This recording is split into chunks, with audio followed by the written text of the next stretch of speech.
What's up, everybody, and welcome to another episode of Unqualified Game Chat. I'm your host, Azario Lopez. With me today is my co-host, Spencer Legacy, the only Canadian on this podcast.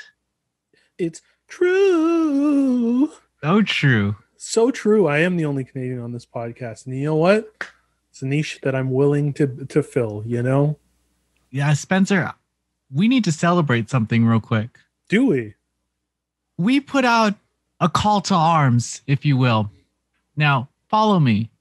On our first few episodes of this podcast, not a mere 2 months ago, we asked our listeners one thing to come through on one thing, and that is to go back and watch Last Gen, The Legend of Mana.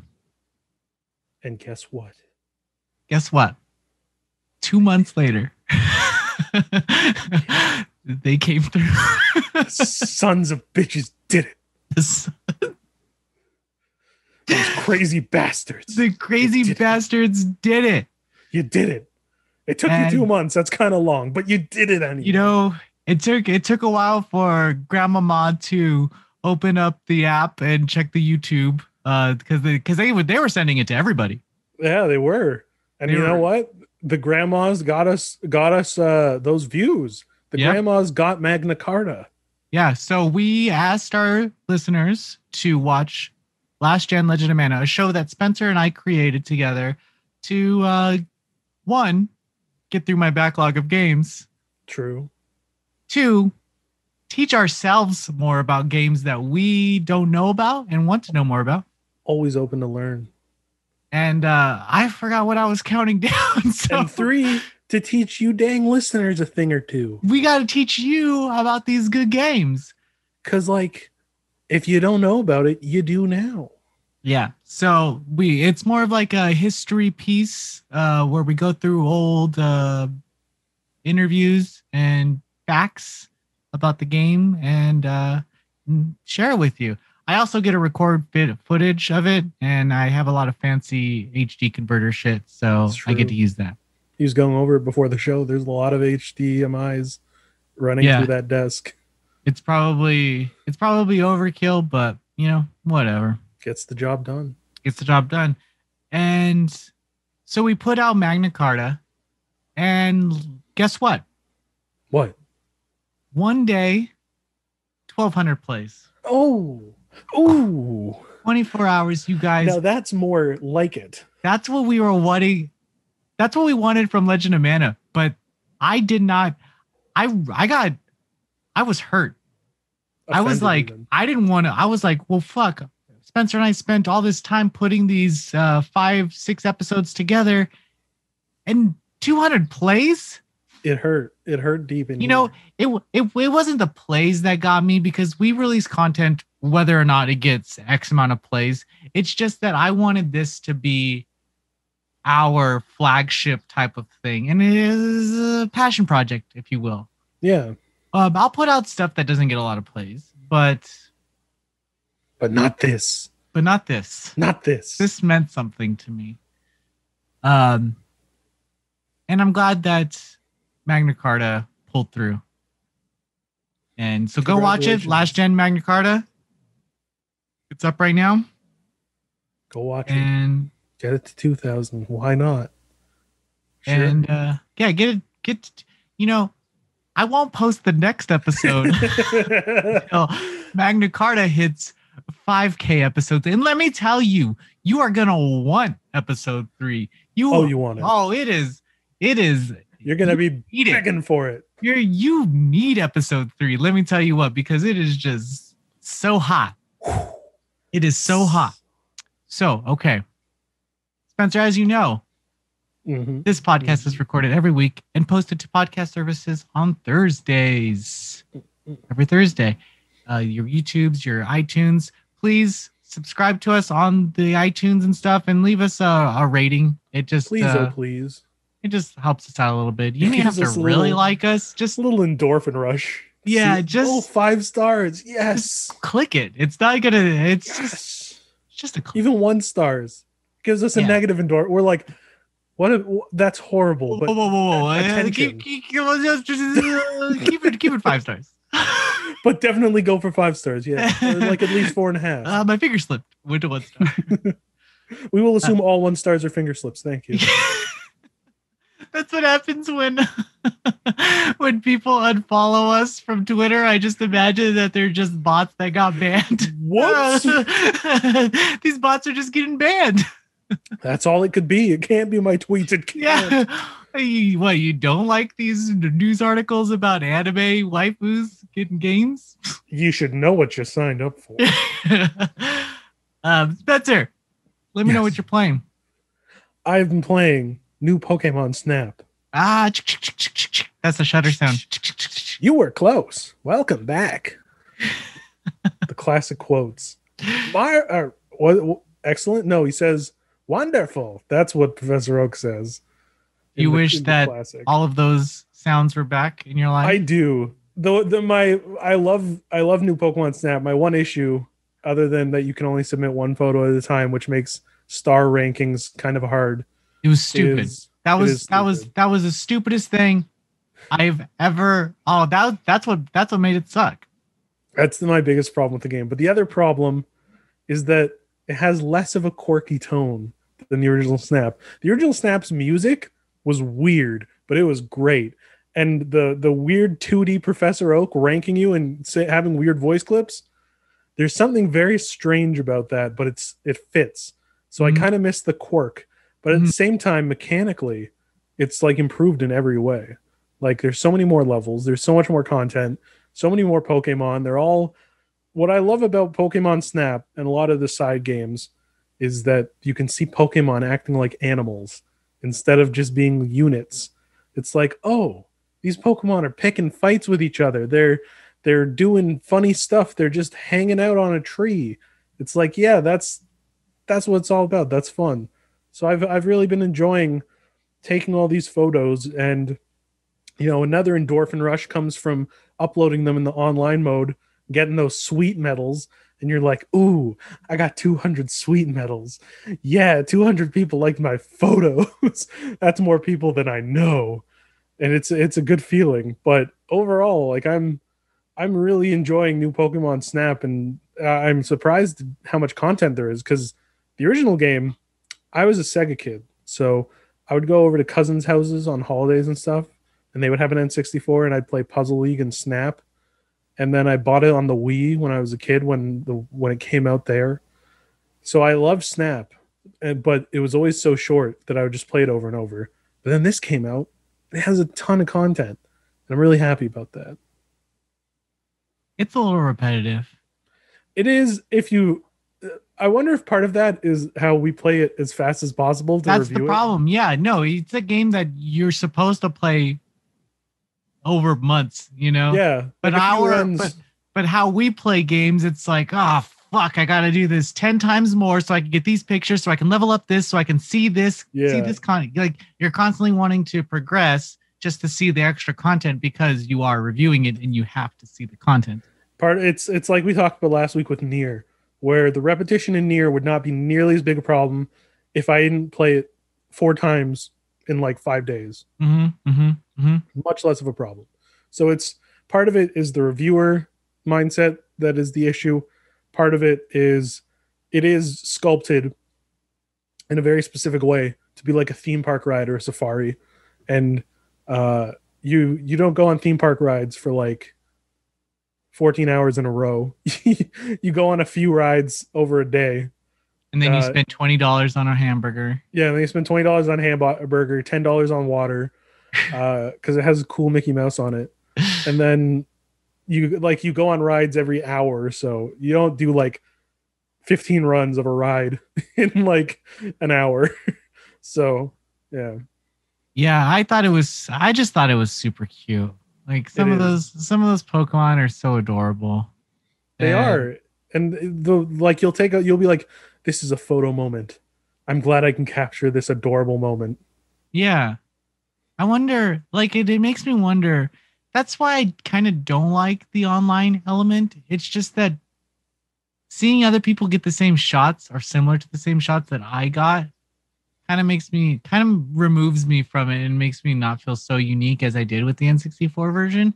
Like the That's N64 fair. version, I had no one to compare my pictures to except for my friends, but You they can would print them out of relative. Blockbuster. Yeah, I would go to Blockbuster. I would go to Blockbuster for just for that and Stadium. But yeah, just for that, you'd go to Blockbuster. But not like 6 months ago, 7 months ago, my girlfriend's older brother, he was just showing me his Pokemon Snap uh pictures. And from the N64, he just booted it up. Like he doesn't know about new Pokemon Snap. He didn't know it was coming. He just Yeah. wanted to show me his pictures. Azario, you gotta see the sick photo I And then took of Pidgey. he played the Mew stage and everything just to show me that he could do it. And I was like, dude, I believe you. Damn, dude, you're badass as hell. But but yeah, so I mean clearly people still enjoy the art of taking pictures, but yeah, I just didn't like seeing my pictures close to what other people got. It just kind of That's fair. so I stayed off of the online element. It's fun for that social aspect of it, but I think the more interesting moments are when you kind of share them with yourself, and Yeah, then I don't know. I don't know. it's cool. It's weird to describe like the idea or the feeling of it, but You I just gotta say get them printed for yourself to hang up to go, yeah, wow, like it's my adventure. It's no one else's adventure. I'm Todd Snap's disciple. Me, Yeah. not you. Yeah, exactly. Exactly. Um but overall though, it's a beautiful game. It's repetitive. It's fun. There's little secrets here and there that really I like sell that they the brought that. world. Yeah. It's immersive. I just wish it had slightly better music. I wish it had more memorable music. Slightly better music. I wish everything was voice acted. I think Nintendo could have put the money towards complete voice acting and not Yeah. just little CG scenes. Yeah, it's that there's just a sense of this has to be immersive, and I think that kind of stuff removed it. Just that uncanny staring that the characters did with their big eyes and their like I've, lavender.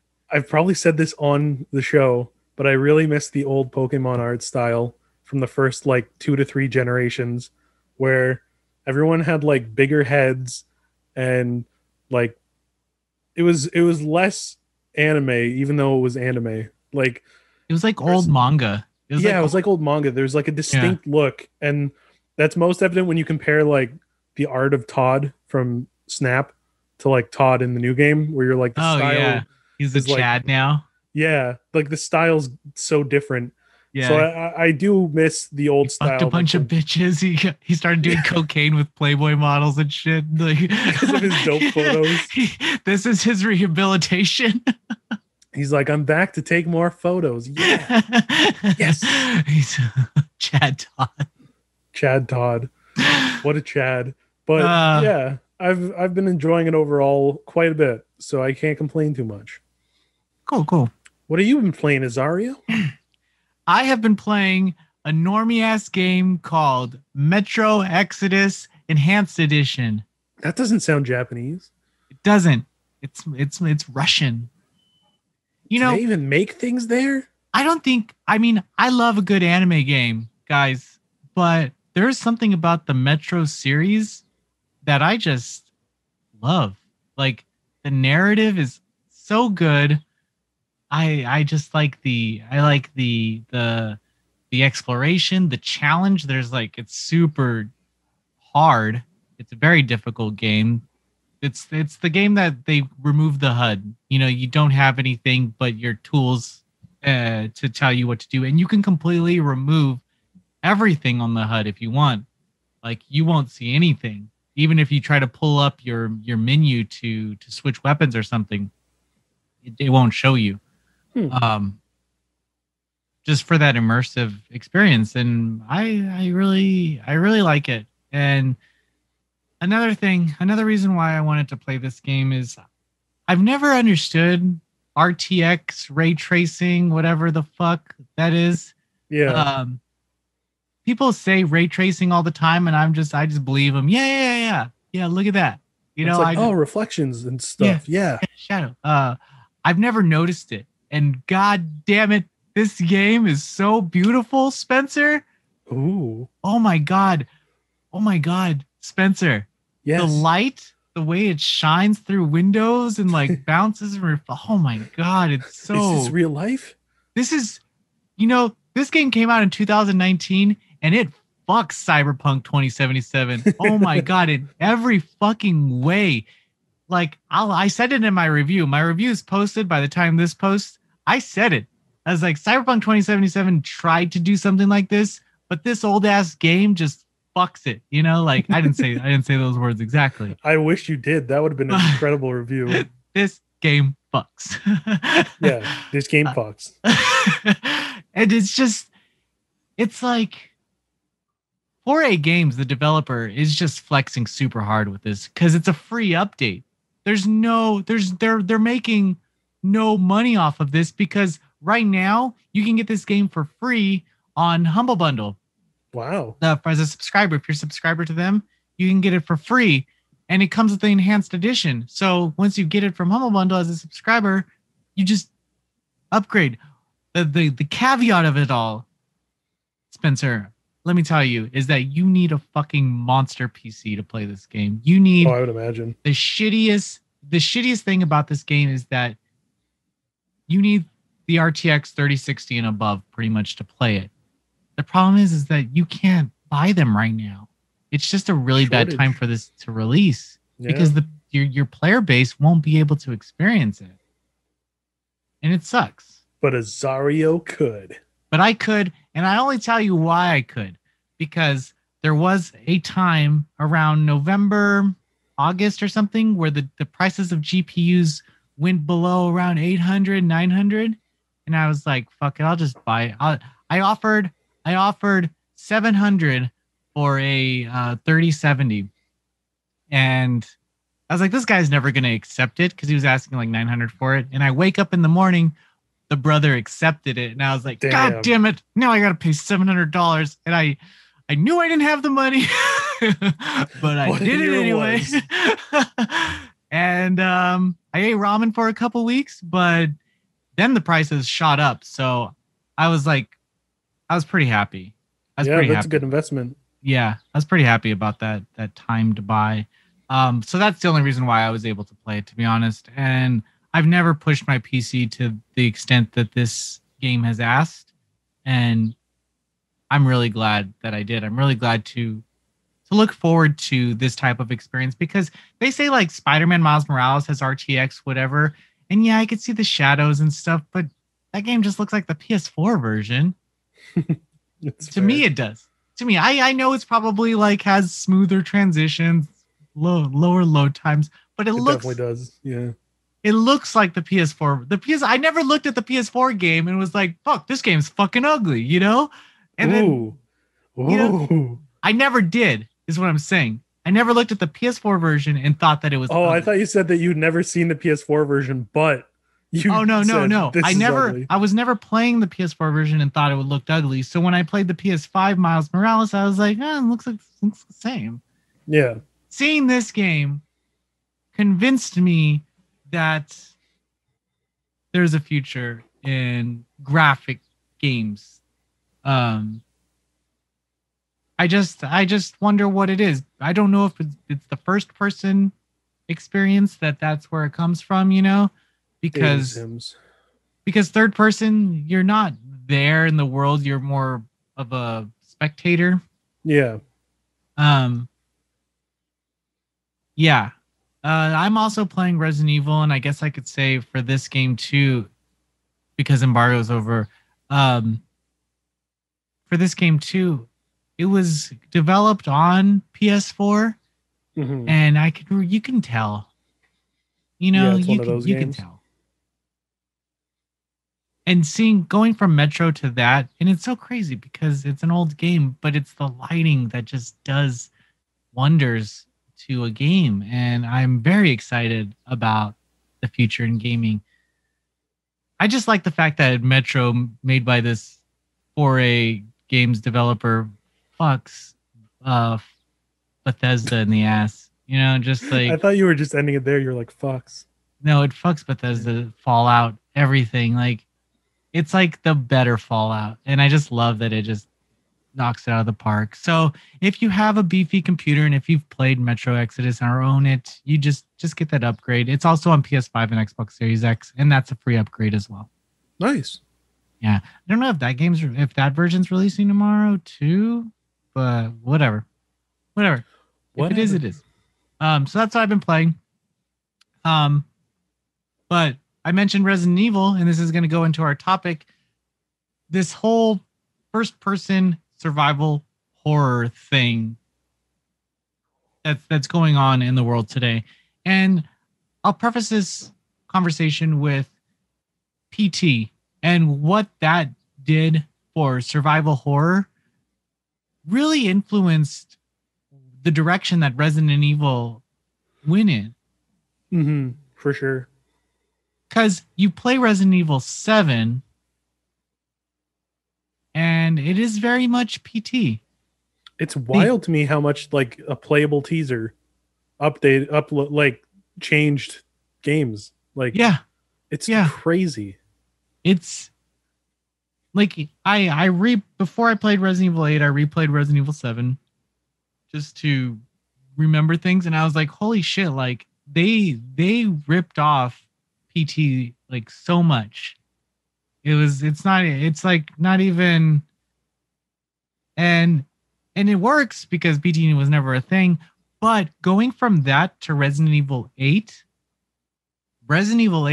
is not what Resident Evil 7 was. Really? Resident Evil 8, there's far more, there's a lot more action, I want to say, going on screen, but less in your face, because I think 7 was built for VR, and that had a lot of like, ooh, jump scares. This Resident Evil 8 relies on its environment a little more.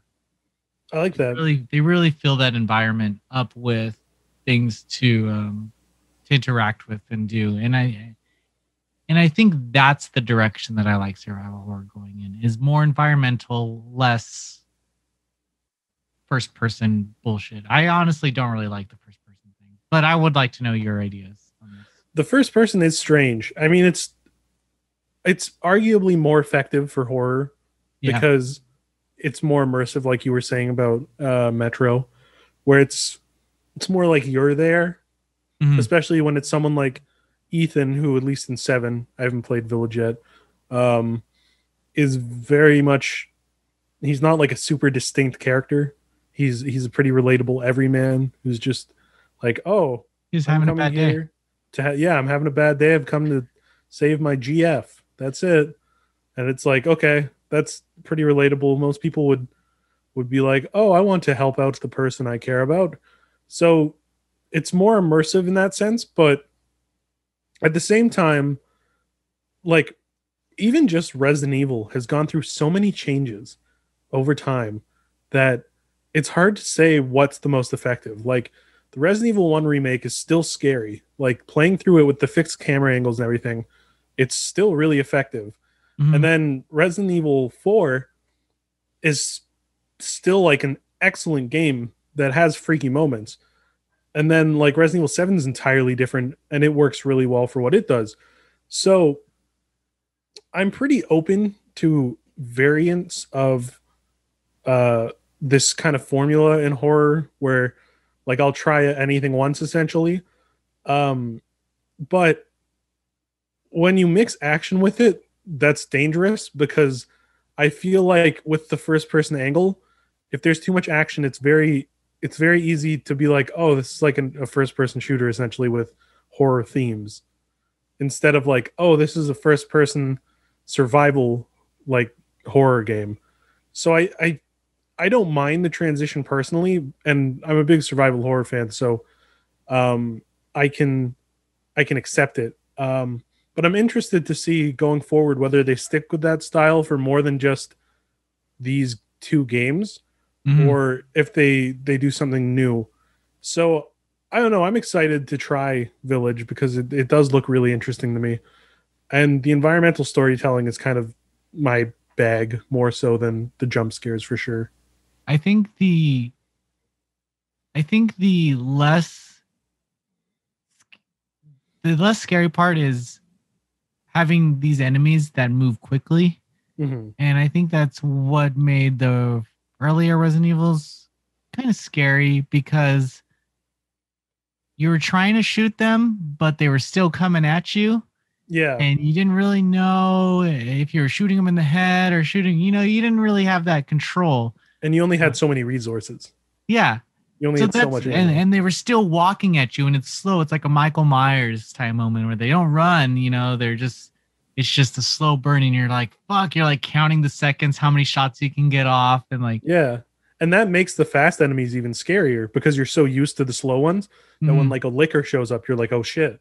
Yeah. And they don't, yeah. And that's what it is. But it gradually goes up to that. And in this one, the enemies are fast right away. You're fighting these fucking werewolf lichen assholes.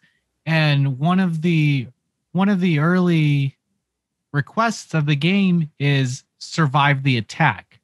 Mm-hmm. And that's where I was like, well, what am I fucking playing right now? Survive the attack. What is this? Yeah. Is it, that's a Resident Evil 5 like wave thing, Yeah. where it's is this like mercenaries mode? Come on. Yeah, like survive. What kind of request is that? I have 11 bullets. Like I just started the game, and you're just asking, survive what attack? What am I? And it's stuff like that. What am I fighting for? Yeah, like so it's stuff like that kind of pulls me out of it. And that's why I like games like Outlast, where the first half of the game kind of gives you these slow, daunting enemies where you don't really have what it takes to take them on. And I like that idea, but even that's now overplayed. I mean, they've done it so many times already. Yeah. Where remove the weapons from the person and see what they can do. I think survival horror is a genre that can very quickly become overplayed because it kind of follows trends in a similar way that first person shooters do and action games do, where everything had Uncharted climbing for a while or Assassin's Creed climbing. Everything had specific pacing to it in shooters and whatnot. So I think that survival horror can risk becoming samey. Yeah. So I'm interested to see how Village stands. It's a tricky situation for Capcom, who essentially popularized it. Yeah. They're on the fucking chopping block for always needing to progress it. They can't just reuse the same thing, They're not in that situation. And I'm glad they went back and did the remakes for 2 and 3. Yeah, those were great. Those were really effing good, and I would hope that it would align their stories a little better. But I am fucking lost. I'm totally open to them just remaking everything like Yakuza Kiwami style, where it's like slightly different so that they can make the story more straightforward. Because you still have the old ones if you want like the crazy wacky story with like Code Veronica and shit, which is I love. And then you can have... Dude, no one likes Code Veronica, and I loved Code Veronica. Code Veronica is a very frustrating game, but I have fond memories of it. Yeah. You go to Antarctica? What is that? It's so good. Weird brother-sister. It's a great... Like, I think it would be a great idea if they remade everything on... Like, they had that team doing that, and they made their own new canon. I think that'd be interesting. And it would give them a chance to retry stuff guns? Like 6. Yeah. Oh man, I'd love a Code Veronica remake. I'd love for them to fix the stuff that is wrong with that game. I think that'd be really fun. But realistically, nothing was wrong with it because it's the best one. Because it's a perfect game. It's literally perfect. It's true. But in terms of like other survival horror titles, the thing like there's some indie developers who are making games that are inspired by classic Resident Evil games, and I like that too. I like that somebody's there to take the torch. Yeah. But you gotta. I think first person is the easiest way to scare somebody. There's always that looming feeling that something's chasing you, you know, and it's like when you use the bathroom at night and you're walking to your bed and you want to run a little bit, because maybe someone's behind you, you know, and it's that feeling, and the only way to get that feeling is probably first person. And so I mean, Capcom's in a tough spot. They are, but I guess I would like our listeners to let us know what scares them and kind of where they would like the survival horror genre. Do you love Code Veronica? You should. Yeah, tell us what you think about Code Veronica and why it's the best game that you've ever played. And how cool it is that you start off with a lighter. Yeah, and the metal detector part. Mm-hmm. And let us know about the final boss and how fun that final boss was. Yeah, because you definitely all got there. I know it. Yeah. One time I had to restart because I didn't take my grenade launcher with me from the fucking safe. And I had all my bullets in the storage, but if you save before the boss, you can't get back to your storage. They'll lock you out of the storage. Oh, that's bullshit. But it's still perfect. Still, yeah, it's bullshit, but it's a perfect game. It's still that's like a cool way to increase the horror aspect. So yeah, they're just making you pay for what you do wrong, for your sins. Yeah. But any closing thoughts? I like survival horror. I can't wait to play Village. And I can't wait to see what's next for this genre. Yeah. Well, one more question.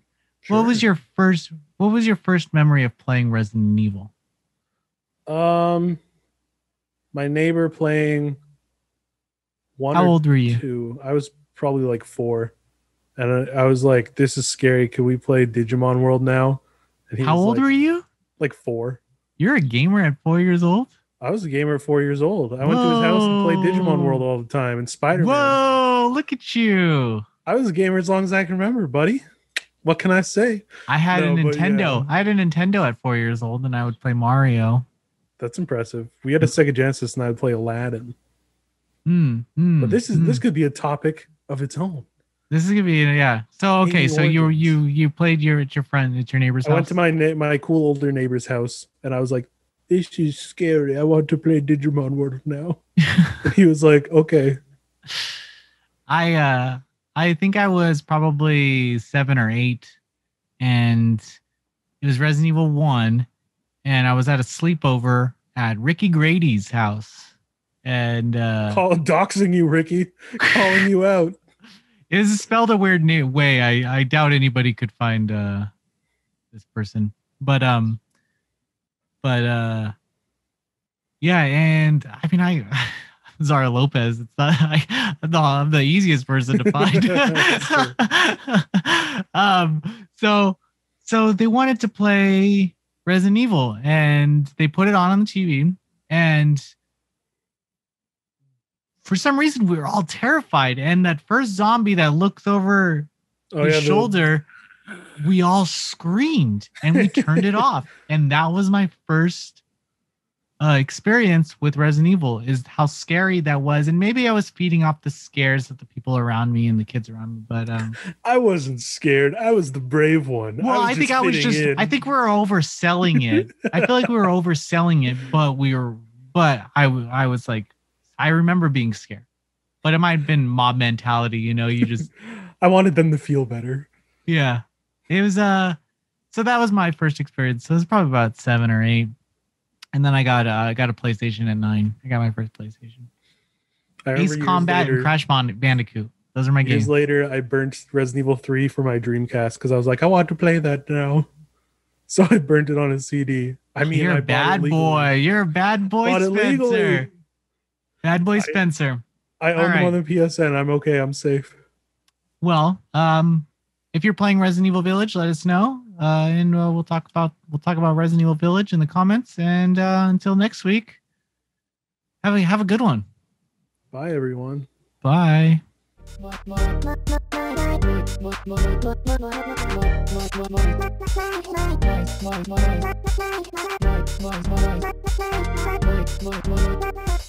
Noisy Pixel.